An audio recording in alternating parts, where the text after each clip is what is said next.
Hi viewers, আসসালামু আলাইকুম। স্বাগত সবাইকে এবং আমন্ত্রণ জানাচ্ছি প্যারেন্টিং সিরিজের আজকের পর্বে। সংক্ষিপ্ত এই সময় আপনাদের সাথে আছি আমি রিমন।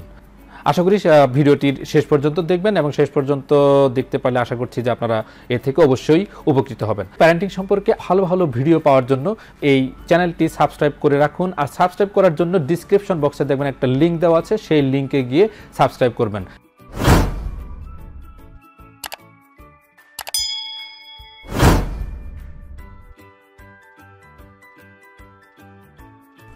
বসার ঘর, শোবার ঘর পরিপাটি রাখতে কত না আয়োজন থাকে।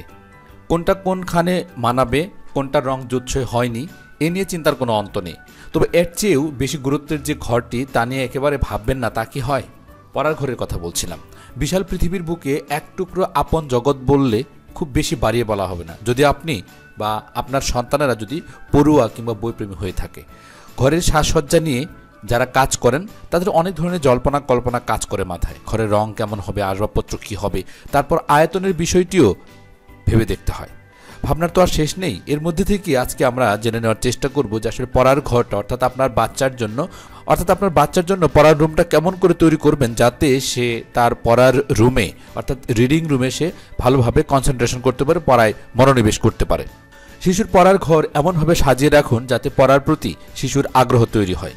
শিশুর জন্য আলাদা পড়ার ঘর দরকার নেই, তার জন্য আলাদা যে ঘরটি রয়েছে তারই এক পাশে পড়ার টেবিল বসিয়ে দিতে পারেন। তবে বাচ্চার কথা চিন্তা করে টেবিলে আনতে পারেন বৈচিত্র্য।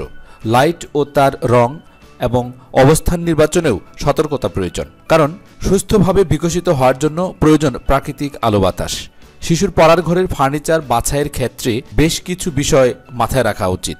শিশুদের ফার্নিচারের ক্ষেত্রে বিশেষ করে তার পড়ার টেবিলের পাশে শোকেস, বুকশেলফ, ওয়ার্ড্রপ কখনোই এমন উঁচু বানানো উচিত নয় যাতে তা শিশুদের হাতের নাগালের বাইরে চলে যায়। টেবিলের উচ্চতাও একটু স্ট্যান্ডার্ড মাপের করাটাই ভালো।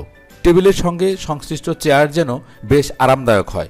বেশিরভাগ শিশুই দেয়ালে আঁকতে বা লিখতে পছন্দ করে, এটাই তাদের ক্যানভাস। এজন্য ঘরের একটা দেয়ালকে তার জন্য আঁকাঝোঁকার জায়গা করে দিলে মন্দ হয় না, কিন্তু তা করতে না পারলে একটা বোর্ডের ব্যবস্থা করা যেতে পারে। একটি শিশু যখন তখন যেখানে সেখানে পড়াতে বসলে তার মন বসে না, উল্টো খিটখিটে হয়ে যেতে পারে তার মেজাজ। আসুন দেখে নেওয়া যাক তার পড়ার জায়গাটি কেমন হলে তার পড়ায় মন বসবে। তার প্রথমটি হচ্ছে, পড়াশোনা একটি সাধনার সমতুল্য, তাই এর উত্তম জায়গাটি হলো ঈশান কোণ অর্থাৎ বাড়ির উত্তর পূর্ব ঘরটি। এছাড়া পূর্ব দিক, উত্তর দিক বা পশ্চিম দিকে পড়ার ঘর করা যেতে পারে। দ্বিতীয় বিষয়টি খেয়াল রাখবেন, পড়ার ঘর ঈশান কোণে হলে হালকা হলুদ, পূর্ব দিকে হলে হালকা অরেঞ্জ, উত্তর দিকে হলে হালকা সবুজ এবং পশ্চিম দিকে হলে হালকা আকাশি রং করা যেতে পারে। তৃতীয়, মনে রাখবেন পড়ার সময় মুখটি পূর্ব দিকে করে পড়লে খুব ভালো হয়, এতে মানসিক একাগ্রতা বৃদ্ধি পায়, অন্যথায় উত্তর দিকে ফিরে পড়া যেতে পারে। চতুর্থ, যারা একাডেমিক পড়াশোনা করছেন তাদের পূর্ব দিকে উত্তম, যারা প্রতিযোগিতামূলক পড়াশোনা করছেন তাদের উত্তর দিকে ফিরে পড়াই উত্তম। পঞ্চম, পড়ার রুম এমন হতে হবে যাতে এ রুম হয়ে অন্য রুমে যেতে না হয়। ষষ্ঠ, টেবিলের সামনের দিকটা অর্থাৎ পূর্ব দিকে যেন অবশ্যই জানালা থাকে, এতে সকালের সূর্য উদয়ের সঙ্গে সঙ্গে পজিটিভ এনার্জিতে ঘর ভরে যায়, এতে আপনার বাচ্চাটির একাগ্রতা বৃদ্ধি পাবে।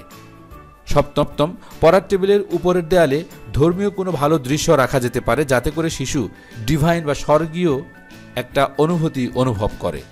অষ্টম, পড়ার ঘরে ঘড়ি রাখলে উত্তর বা পূর্ব দেয়ালে রাখা যেতে পারে। নবম, পড়ার ঘরে অ্যাটাচড টয়লেট ভুল করেও রাখবেন না, এতে পড়ার ঘরে নেগেটিভিটিতে ভরে যায়।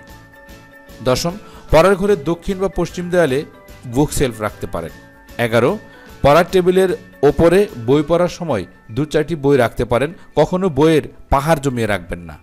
12, পড়ার টেবিলে কম্পিউটার রাখলে ডান পাশে রাখবেন অর্থাৎ টেবিলের দক্ষিণ দিকে। 13, পড়ার রুমে ফার্নিচারের আধিক্য যাতে না থাকে সেদিকে অবশ্যই খেয়াল রাখবেন। আপনার বাচ্চার পড়ার ঘরটিতে যাতে অবশ্যই প্রয়োজনীয় উপকরণ অর্থাৎ পড়াশোনার যে প্রয়োজনীয় উপকরণ সেগুলো যাতে থাকে সেদিকে অবশ্যই আপনাকে খেয়াল রাখতে হবে। চলুন জেনে নেই কেমন ইন্টেরিয়র ডিজাইন হতে পারে আপনার বাচ্চাটির পড়ার রুমের জন্য। ঘরের মধ্যে শিশুর বিছানা, পড়ার টেবিলের পাশাপাশি খেলাধুলার জায়গা রাখতে হবে। ঘরের বেড উজ্জ্বল হবে, উজ্জ্বল রঙের পর্দা থাকবে। বিছানার চাদরে কার্টুন, ছবি বা পর্দায় কোনো প্রাকৃতিক দৃশ্য থাকলে শিশুর ভালো লাগবে। ওয়ালে ঘড়ি কিংবা ফুল ও পাখির ওয়ালমেট বা নোটিশ বোর্ড রাখা যেতে পারে, তাতে শিশু কিছু শেখার সুযোগ পাবে। শিশুর ঘরে বিভিন্ন ধরনের খেলনা রাখা যেতে পারে, খেয়াল রাখতে হবে সেগুলো শিক্ষামূলক কিনা। পাঠ্য বইয়ের পাশাপাশি শিশুর উপযোগী গল্পের ও ডিকশনারিও রাখতে পারেন। এতে শিশুর বই পড়ার প্রতি আগ্রহ বাড়বে। আলোর দিকটার প্রতি গুরুত্ব দিতে হবে। অতিরিক্ত আলো বা কম আলো শিশুর চোখের জন্য ক্ষতিকর। কাপড় গুছিয়ে রাখার জন্য শিশুর উচ্চতা অনুযায়ী ওয়ার্ড্রপ রাখতে হবে।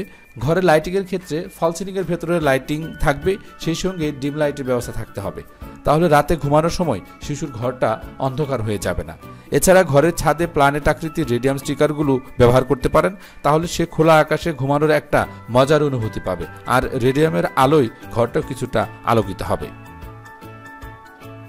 আর বকবক না করে এবার বিদায় নেব। প্যারেন্টিং সম্পর্কে আরও ভালো ভালো ভিডিও পাওয়ার জন্য এই চ্যানেলটি সাবস্ক্রাইব করে রাখুন। আর সাবস্ক্রাইব করার জন্য ডিসক্রিপশন বক্সে দেখবেন একটা লিঙ্ক দেওয়া আছে, সেই লিঙ্কে গিয়ে সাবস্ক্রাইব করবেন। এবং হ্যাঁ, লাইক, কমেন্ট এবং শেয়ার করবেন। কমেন্ট বক্সে জানাবেন আপনার ভালো লাগা এবং মন্দ লাগা। আর আপনারা সকলেই আপনাদের সন্তানদেরকে বেশি বেশি সময় দেবেন, সাহায্য দেবেন। অনাবিল সুখ, শান্তি, সমৃদ্ধিতে ভরে থাক আপনাদের সবার জীবন, এবং আপনাদের প্রত্যেকের সন্তান হোক নয়ন জোড়ানো সন্তান, আপনাদের প্রত্যেকের সন্তান হোক হৃদয় জোড়ানো সন্তান। প্যারেন্টিং সিরিজের পরবর্তী ভিডিও দেখবার জন্য আমন্ত্রণ জানিয়ে বিদায় নিচ্ছি। আল্লাহ হাফেজ।